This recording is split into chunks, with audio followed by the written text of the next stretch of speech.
মুর্শিদাবাদে উদ্ধার হলো তাজা বোমা। কয়েকদিন আগেই মুর্শিদাবাদে হয়ে গেল দাঙ্গা। দাঙ্গায় হিন্দুদের বাড়িঘর জ্বালিয়ে দেওয়া হয়েছে, ভেঙে দেওয়া হয়েছে, হিন্দু হত্যা করা হয়েছে। এইরকম একটা অবস্থায় মুর্শিদাবাদে পুলিশের সাথে সাথে কেন্দ্রীয় বাহিনী মোতায়েন রয়েছে।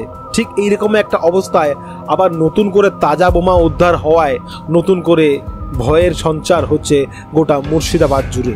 যদিও বিএসএফ সেই বোমাগুলিকে নিষ্ক্রিয় করে দিয়েছে, কিন্তু প্রশ্ন উঠছে কারা এই কাণ্ড ঘটাচ্ছে, কারা বোমা বানাচ্ছে বা বোমার আমদানি কারা করছে। নিশ্চয়ই কোনো কট্টরপন্থী সংগঠন মুর্শিদাবাদকে আরেকবার উত্তেজিত করার চেষ্টা করছে। মুর্শিদাবাদে যে সন্ত্রাস হয়েছে এখনো সেই ভয় কাটেনি হিন্দুদেরকে বেছে বেছে অত্যাচার করা হয়েছে, বাড়িঘর লুট করা হয়েছে। হরগোবিন্দ দাসের পরিবারের সঙ্গে কি হয়েছে সেটা আপনাদের সকলেরই জানা। এরকম একটা পরিস্থিতির মধ্যে যখন মুর্শিদাবাদটা ভাবা হচ্ছিল যে ঠিক হয়ে যাবে, তখন এই তাজা বোমা উদ্ধার হওয়ায় নতুন করে একটা অশান্তির পরিবেশ তৈরি হলো। কোন দেশবিরোধী তত্ত্ব এই সমস্ত বোমা রাখছে সেটা এখন চিন্তার বিষয়।